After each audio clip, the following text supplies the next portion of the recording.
Hello everyone welcome to pixel and ed hub. നമ്മൾ political സയൻസിന്റെ UGC net and JRF aspirants ആണ് ഈ ക്ലാസ്സിലുള്ളത് അല്ലേ. അപ്പം 10 യൂണിറ്റ്സ് ആണ് നമുക്ക് പേപ്പർ 2 കവർ ചെയ്യാനുള്ളത്. അതിൽ യൂണിറ്റ് 9 പബ്ലിക് അഡ്മിനിസ്ട്രേഷന്റെ ഒരു ചെറിയ പോർഷൻ ആണ് ഇന്നത്തെ ക്ലാസ്സിൽ ഡിസ്കസ് ചെയ്യാൻ പോകുന്നത്. ഓക്കെ, സോ 10 യൂണിറ്റ്സും നമ്മളെ സംബന്ധിച്ചിടത്തോളം ഭയങ്കര ഇമ്പോർട്ടൻ്റ് ആണ്. 10 യൂണിറ്റ്സ് ഇന്ന് 10 ക്വസ്റ്റ്യൻ എന്നുള്ള രീതിയിൽ 100 questions will be from paper 2. ഒരു 70-80 ക്വസ്റ്റ്യൻസ് ഒക്കെ പക്ക നിങ്ങൾ എന്തായാലും റൈറ്റ് ആൻസർ ആക്കണം. എന്നാൽ മാത്രമേ നെറ്റോ JRFിലേക്ക് നിങ്ങൾക്ക് എത്താൻ വേണ്ടി പറ്റുള്ളൂ. അതിന് ഏറ്റവും കൂടുതൽ നിങ്ങളെ ഹെൽപ്പ് ചെയ്യുന്ന ഒരു യൂണിറ്റ് ആണ് യൂണിറ്റ് 9 പബ്ലിക് അഡ്മിനിസ്ട്രേഷൻ എന്ന് പറയുന്നത്.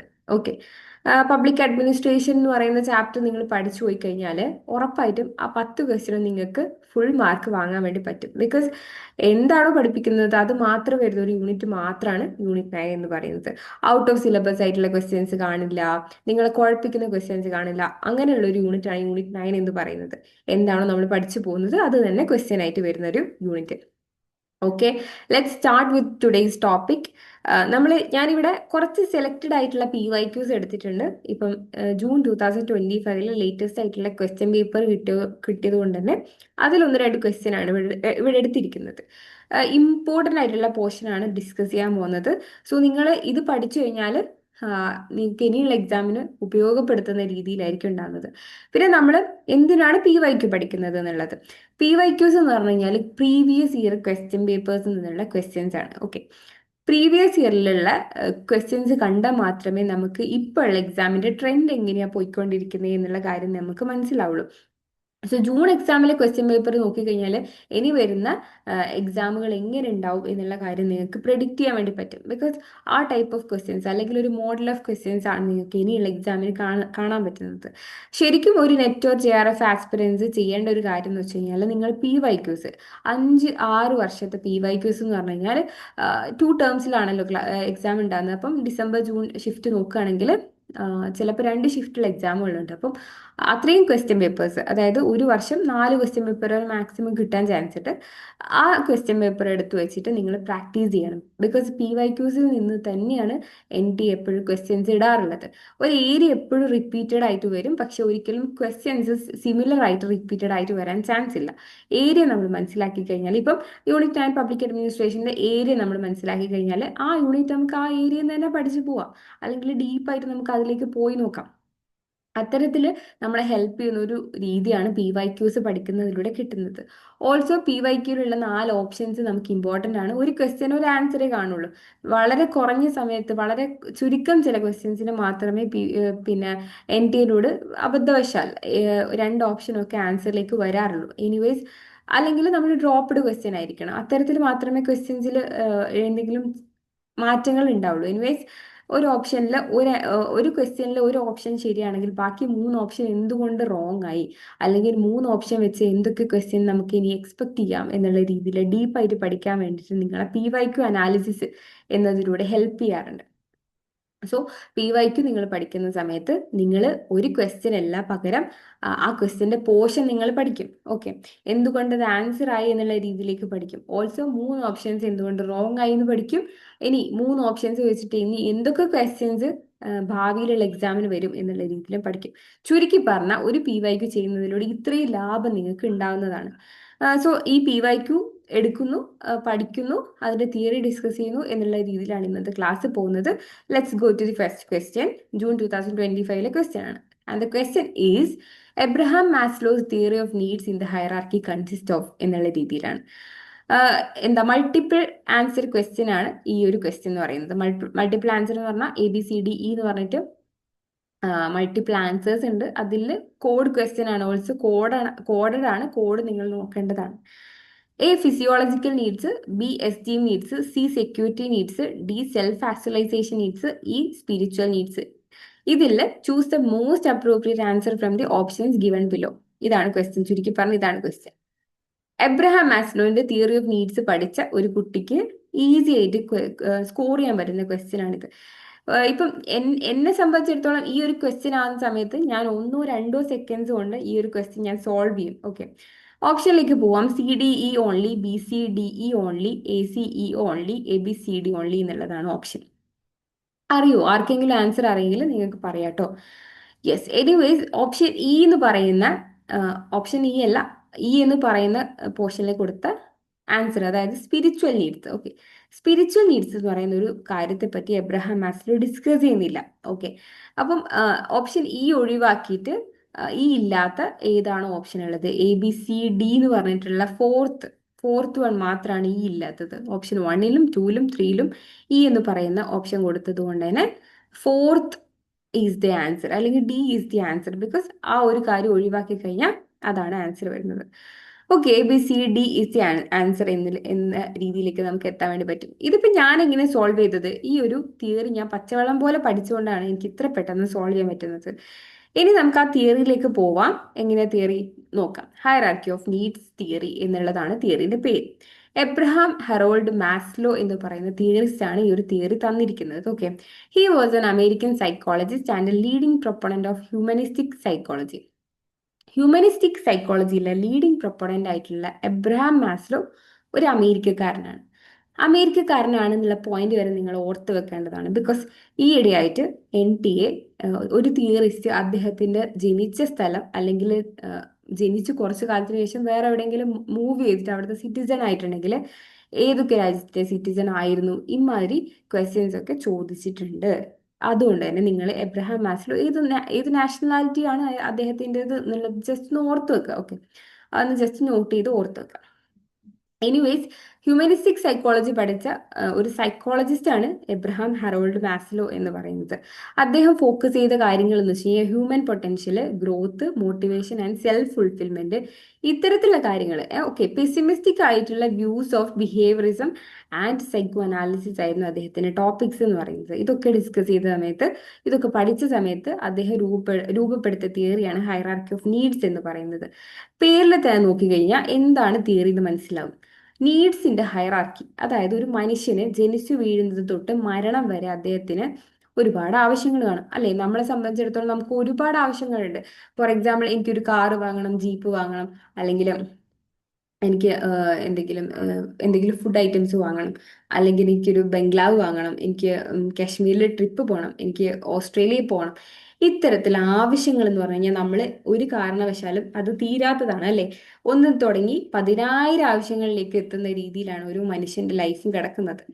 എനിവേസ്, അബ്രഹാം ഹെറോൾഡ് മാസ്ലോ പറയുന്നത് എന്താണെന്ന് വെച്ച് കഴിഞ്ഞാൽ മനുഷ്യന്റെ നീഡ്സിന് ഒരു ഹൈറാർക്കി ഉണ്ട്. ഒരു ഹൈറാർക്കി ഫോളോ ചെയ്തിട്ടാണ് ഓരോ ആവശ്യങ്ങളും കിടക്കുന്നത് എന്നാണ് അദ്ദേഹം പറയുന്നത്. അത് മാത്രമല്ല, നമുക്ക് എന്താ ഒരു നീഡ്സിന് ഹയറാർക്കി ഉണ്ടെന്ന് പറഞ്ഞു. അതിൽ തന്നെ 1, 2, 3, 4, 5 സ്റ്റേജസ് അദ്ദേഹം ഇൻട്രൊഡ്യൂസ് ചെയ്യുന്നുണ്ട്. അതിൽ തന്നെ lower level needs must be reasonably satisfied first എന്നുള്ളതാണ് പറയുന്നത്. ലോവർ ലെവൽ എവിടെയാണ് കിടക്കുന്നത്? 5ാമത്തെ ലെവൽ എന്ന് പറയുന്ന ഫിസിയോളജിക്കൽ നീഡ്സ് ആണ് നമ്മുടെ ഏറ്റവും ലോവർ ലെവൽ ഓഫ് നീഡ്സ് എന്ന് പറയുന്നത്. അത് റീസണബിളി സാറ്റിസ്ഫൈഡ് ഫസ്റ്റ് എന്നുള്ളതാണെങ്കിൽ മാത്രമേ നമുക്ക് അടുത്ത സ്റ്റേജിലേക്ക് പറ്റുള്ളൂ. അതായത് ഹൈറാർക്കി ഫോളോ ചെയ്യുന്നുണ്ട് എന്നർത്ഥം. ഓക്കെ, ഹൈറാർക്കിന്റെ പ്രത്യേകത എന്ന് വെച്ച് കഴിഞ്ഞാൽ നമ്മൾ bottom level two higher level എന്നുള്ള രീതിയിലാണ് ഹൈറാർക്കിക്കലി മൊത്തത്തിൽ ഉണ്ടാവുക. ഹൈറാർക്കി അങ്ങനെയാണ് വർക്ക് ചെയ്യുന്നത്. എനിവേസ്, ഇവിടെ ഫിസിയോളജിക്കൽ നീഡ്സിലാണ് സ്റ്റാർട്ട് ചെയ്യുന്നതെന്ന് അർത്ഥം. അത് സാറ്റിസ്ഫൈഡ് ആണെങ്കിൽ മാത്രമേ അടുത്ത സ്റ്റേജിലേക്ക് നമ്മൾ കടക്കുള്ളൂ. Okay, only then do higher level needs emerge. അതിനുശേഷം മാത്രമേ ഹയർ ലെവൽ നീഡ്സിലേക്ക് നമുക്ക് എത്താൻ വേണ്ടി പറ്റുള്ളൂ. So motivation flows from deficiency needs growth needs. അതായത് ഡെഫിഷ്യൻസി നീഡ്സ് നിന്ന് ഗ്രോത്ത് നീഡ്സിലേക്കാണ് നമ്മുടെ മോട്ടിവേഷൻ ഫ്ലോ ചെയ്യുന്നത്. Every human beings are working on the basis of a kind of motivation, അല്ലെ? നമുക്ക് എന്ത് കാര്യം ചെയ്യുന്നതിന് ഒരു മോട്ടിവേഷൻ ആവശ്യമാണ്. ഇപ്പം ഞാൻ ക്ലാസ് എടുക്കുന്നതിന് എനിക്കൊരു മോട്ടിവേഷൻ വേണം, ക്ലാസ് കേൾക്കുന്നതിന് ഒരു മോട്ടിവേഷൻ വേണം. Otherwise we will not do this thing, അല്ലെ? സോ ഒരു മോട്ടിവേഷന്റെ ഫ്ലോ അനുസരിച്ചാണ് ഹൈറാർക്കി ഓഫ് നീഡ്സ് ഉള്ളതെന്നാണ് എബ്രഹാം മാസ്ലോ പറയുന്നത്. സോ ഈ ഒരു ഹൈറാർക്കിയിൽ സ്റ്റാർട്ട് ചെയ്യുന്നത് 5th സ്റ്റേജ് ആയിട്ടുള്ള ഫിസിയോളജിക്കൽ നീഡ്സ് ആണ്. പക്ഷെ ഹൈറാർക്കി നോക്കുന്ന സമയത്ത് അത് ഫസ്റ്റ് സ്റ്റേജും കൂടിയാണ്. ഓക്കെ, ഫസ്റ്റ് സ്റ്റേജ് ആയിട്ടുള്ള ഫിസിയോളജിക്കൽ നീഡ്സ് സാറ്റിസ്ഫൈ ചെയ്യുന്ന സമയത്ത് സേഫ്റ്റി നീഡ്സിലേക്ക് കടക്കുന്നു. അതും സാറ്റിസ്ഫൈ ചെയ്യുകയാണെങ്കിൽ അത് ലവ് ആൻഡ് ബിലോങ്ങിങ്സിലേക്ക് കടക്കുന്നു. പിന്നീട് അതും സാറ്റിസ്ഫൈഡ് ആണെങ്കിൽ മാത്രമേ സെൽഫ് എസ്റ്റീമിലേക്ക് പോവുള്ളൂ. അതിനുശേഷം മാത്രമേ സെൽഫ് ആക്ച്വലൈസേഷനിലേക്ക് പോവുള്ളൂ എന്നുള്ള രീതിയിലാണ് ഹൈറാർക്കി ഓഫ് നീഡ്സ് തിയറി പ്രകാരം മാസ്ലോ നമ്മുടെ മുന്നിലേക്ക് എത്തിവെക്കുന്നത്. ഓക്കെ, സോ ഫിസിയോളജിക്കൽ നീഡ്സ് എന്ന് പറഞ്ഞു കഴിഞ്ഞാൽ ആ വേർഡിലുള്ളത് പോലെ തന്നെ ഫിസിക്കൽ പ്ലസ് ബയോളജിക്കൽ എന്നുള്ള രീതിയിലാണ് ഫിസിയോളജിക്കൽ നീഡ്സ് ആയിട്ട് വരുന്നത്. Physical plus biological. നമുക്ക് ഫിസിക്കലി ബയോളജിക്കലി എന്തൊക്കെ നീഡ്സ് ഉണ്ടോ, നമ്മുടെ മനുഷ്യന് എന്തൊക്കെ നീഡ്സ് ഉണ്ടോ അതൊക്കെ അതിൽ വരാറുണ്ട്. അപ്പൊ നമുക്ക് ഹങ്കർ ഹങ്കർ എന്ന് പറയുന്ന നമ്മൾ ബയോളജിക്കൽ നീഡ്സിന് നമ്മൾ ഫുഡ് കൊണ്ടെടുക്കും അല്ലെ, അല്ലെങ്കിൽ ഇപ്പൊ നമുക്ക് എന്താ സെക്ഷുവലി നമുക്ക് സാറ്റിസ്ഫൈഡ് ആവണം എന്നുള്ളത്, അല്ലെങ്കിൽ നമുക്ക് ഫിസിക്കലി നമുക്ക് ഏബിൾ ആയിരിക്കണം എന്നുള്ളതൊക്കെ ഫിസിക്കൽ പ്ലസ് ബയോളജിക്കൽ നീഡ്സിൽ ഉൾപ്പെടുന്നതാണ്. നല്ല രീതിയിൽ ഭക്ഷണം കഴിക്കാൻ പറ്റുക, നമുക്ക് നല്ല രീതിയിൽ കിടന്നുറങ്ങാൻ പറ്റുന്ന ഷെൽട്ടർ, ക്ലോത്ത്സ്, ഓക്കെ, അങ്ങനത്തെ കാര്യങ്ങളൊക്കെ ഫിസിയോളജിക്കൽ നീഡ്സിൽ വരുന്നതാണ്. അത് സാറ്റിസ്ഫൈഡ് ആണെങ്കിൽ മാത്രമേ, അങ്ങനെയുള്ള മനുഷ്യൻ മാത്രമേ അതിന് മേലെയുള്ള നീഡിലേക്ക് പോവുള്ളൂ എന്നുള്ള രീതിയിലാണ് മാസ്ലോ പറയുന്നത്. സോ സേഫ്റ്റി നീഡ്സ് അതാണ് സെക്കൻഡ് മോസ്റ്റ് നീഡ് എന്ന് പറയുന്നത്. എനിക്കുള്ള കാര്യങ്ങളെ ഞാൻ സേഫ് ആക്കി വെക്കുക. എനിക്കൊരു വീട് ഉണ്ടാക്കുക, വീടിൻ്റെ ഉള്ളിൽ എനിക്ക് ഒരു അലമാര വെക്കുക, അലമാരേൻ്റെ ഉള്ളിൽ എനിക്ക് സേഫ് ആയിട്ട് എൻ്റെ സാധനം വെക്കാൻ പറ്റുക, അല്ലെങ്കിൽ എൻ്റെ ഫുഡ് ഇന്ന് ഞാൻ കഴിച്ചു കഴിഞ്ഞാൽ അത് ഉച്ചക്കേക്ക് വെക്കാൻ വേണ്ടിയിട്ട് ഞാൻ എന്ത് ചെയ്യും, ഫ്രിഡ്ജിലേക്ക് എടുത്ത് വെക്കാൻ പറ്റുന്ന രീതിയിൽ, അത് kind of safety of everything. അല്ലെങ്കിൽ എനിക്ക് സേഫ് ആയിട്ട് ജീവിക്കാൻ പറ്റണം, ഫിസിക്കലി ഞാൻ സേഫ് ആയിരിക്കുക എന്നുള്ളത്. ഇപ്പം പുറത്ത് ഞാൻ താമസിക്കുകയാണെങ്കിൽ, അല്ലെങ്കിൽ എനിക്ക് വീടില്ല എന്നുള്ള അവസ്ഥയാണെങ്കിൽ എനിക്ക് എന്ത് ചെയ്യാൻ പറ്റും, വേണമെങ്കിൽ വേറെ ഹ്യൂമൻ ബീങ്സ് തന്നെ വന്ന് ഉപദ്രവിക്കും, അല്ലെങ്കിൽ എന്തെങ്കിലും ജീവജാലങ്ങൾ, ഓക്കെ, എന്തൊക്കെ വൈൽഡ് ആനിമൽസ് നമ്മുടെ നാട്ടിലുണ്ട് അതൊക്കെ വന്ന് നമ്മൾ ഉപദ്രവിക്കും. ഇപ്പം പട്ടി ആയിക്കോട്ടെ അല്ലെങ്കിൽ പൂച്ച ആയിക്കോട്ടെ, എന്തെങ്കിലും എല്ലാം വന്ന് നമ്മൾ ഉപദ്രവിക്കുന്നു കരുതാം. അത് അത്തരത്തിൽ നമ്മൾ സേഫ്റ്റി മെഷേഴ്സ്, ഇപ്പം എനിക്ക് നല്ല രീതിയിൽ നടക്കാൻ പറ്റണം, അല്ലെങ്കിൽ എനിക്ക് ഓടാൻ പറ്റണം, അത്തരത്തിൽ എല്ലാ കാര്യങ്ങളും സേഫ്റ്റിയിൽ വരും കേട്ടോ. നമ്മുടെ ഫിസിക്കൽ പ്രൊട്ടക്ഷനിലാണ് സേഫ്റ്റി വരുന്നത്. അത് കഴിഞ്ഞ അത്തരത്തിൽ എൻ്റെ പ്രൊട്ടക്റ്റഡ് ആണ്, അതായത് എൻ്റെ ഫുഡ് സേഫ് ആണ്, എൻ്റെ വീട് സേഫ് ആണ്, എൻ്റെ ബോഡി സേഫ് ആണ് എന്നുള്ള രീതിയിലാണെങ്കിൽ പിന്നെ വരുന്നത് ലവ് ആൻഡ് ബിലോങ്ങിനെസ്. ഇപ്പൊ എനിക്ക് അസുഖങ്ങളൊന്നുമില്ല, അത്തരത്തിലും സേഫ്റ്റി വരും കേട്ടോ. എനിക്ക് അസുഖങ്ങളൊന്നുമില്ല, ഐ എം ഹെൽത്തി, അങ്ങനെയാണെങ്കിൽ എനിക്ക് ലവ് ആൻഡ് ബിലോങ്ങിനെസ് എന്ന് പറയുന്ന അടുത്ത നീഡിലേക്ക്, ഹൈറാർക്കിക്കലി ആ നീഡിലേക്ക് ഞാൻ മൂവ് ചെയ്യപ്പെടും. ലവ് ആൻഡ് ബിലോങ്ങിനെസ് എന്ന് പറഞ്ഞു കഴിഞ്ഞാൽ നമുക്ക് അറിയാം അല്ലെ, മനുഷ്യൻ എന്ന് പറഞ്ഞു കഴിഞ്ഞാൽ ഒരു സോഷ്യൽ ആൻഡ് പൊളിറ്റിക്കൽ ആനിമൽ ആണ്. സോ നമുക്ക് എപ്പോഴും ലവ് ആൻഡ് അഫെക്ഷനിലോട് നമുക്കൊരു താല്പര്യം കാണും. എനിക്ക് സ്വന്തമായിട്ടൊരു വൈഫ്, കുട്ടികള്, ഹസ്ബൻഡ് എന്നൊക്കെ പറയുന്ന ലവ് ആൻഡ് ബിലോങ്ങിങ്സിലേക്ക് നമ്മൾ എത്തും. എന്റെ കാറ്, എന്റെ വണ്ടി, അല്ലെങ്കിൽ എന്റെ വാട്ടർ ബോട്ടിൽ, എന്റെ കമ്പ്യൂട്ടർ, എന്റെ ലാപ്ടോപ്പ് എന്നുള്ള രീതിയിൽ ലവ് ആൻഡ് ബിലോങ്ങിങ്സിലേക്ക് നമ്മൾ എത്തും. ഓക്കെ, അതും സാറ്റിസ്ഫൈഡ് ആകുന്ന സമയത്താണ് നമുക്ക് എസ്റ്റീം നീഡ്സിലേക്ക് വരുന്നത്. എസ്റ്റീം നീഡ്സ് എന്ന് പറഞ്ഞാൽ സെൽഫ് എസ്റ്റീം ആണ്. അത് സെൽഫ് പ്രൈഡ്, സെൽഫ് പിന്നെ പവർ, അല്ലെങ്കിൽ കൈൻഡ് ഓഫ് സ്റ്റാറ്റസ്, ഇതൊക്കെയാണ് എസ്റ്റീമിൽ വരുന്നത്. അതായത് ഐ എം വെൽ ഡൂയിങ്, അല്ലെങ്കിൽ ഐ എം ഡൂയിങ് ഗുഡ്, അല്ലെങ്കിൽ I have the acceptance in the family, I have the acceptance in community അല്ലെങ്കിൽ സൊസൈറ്റി എന്നുള്ള രീതിയിലാണ് എസ്റ്റീമിലേക്ക് വരുന്നത്. പിന്നെ വരുന്നത് സെൽഫ് ആക്ച്വലൈസേഷൻ എന്ന് പറയുന്ന ഏറ്റവും ലാസ്റ്റ് സ്റ്റേജ്, അല്ലെങ്കിൽ ഏറ്റവും ഹയർ ലെവൽ എന്ന് പറയുന്നത് സെൽഫ് ആക്ച്വലൈസേഷൻ ആണ്. അതായത് ഞാൻ എന്തൊക്കെയോ ആണ്, എനിക്ക് എന്തൊക്കെയോ കഴിവുണ്ട്, ഞാൻ ഇതൊക്കെയാണ് എന്നുള്ള രീതിയിൽ സെൽഫ് ആക്ച്വലൈസ്ഡ് ആവുന്ന ഒരു സമയം. ഓക്കെ, നമ്മൾ ഒരിക്കൽ പോലും നമ്മൾ ഈ ഒരു ഹൈറാർക്കി പഠിക്കുന്നതിന് മുന്നേ നമ്മൾ ചിന്തിച്ച് കാണില്ലല്ലേ സെൽഫ് ആക്ച്വലൈസേഷൻ ഞാൻ എന്താണെന്ന് മനസ്സിലാക്കിയതിന് ശേഷം മാത്രമേ ബാക്കിയുള്ള കാര്യങ്ങളൊക്കെ വരൂ എന്നായിരിക്കും ചിലപ്പോഴെങ്കിലും ചിന്തിച്ചു പോയിട്ടുണ്ടായിരുന്നത് അല്ലേ. പക്ഷെ അങ്ങനെയല്ല.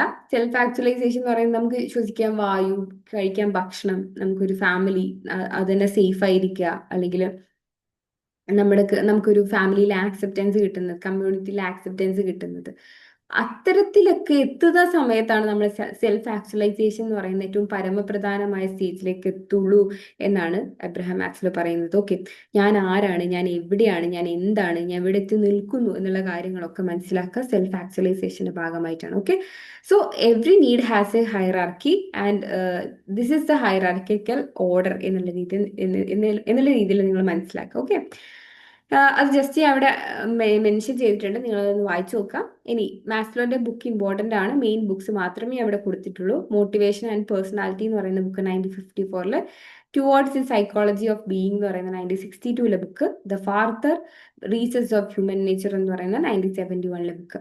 ഇത്രയും കാര്യങ്ങൾ നിങ്ങൾ ഓർത്ത് വെക്കാം. ഓക്കെ, അപ്പം ഇനി ഭാവിയിൽ എക്സാമിന് മേ ബി ഇത് തന്നെ ചോദിക്കാം, അല്ലെങ്കിൽ ഇദ്ദേഹത്തിന്റെ ബുക്സ് ചോദിക്കാം, അല്ലെങ്കിൽ ഓരോ നീഡ്സിനെ പറ്റി ചോദിക്കാം.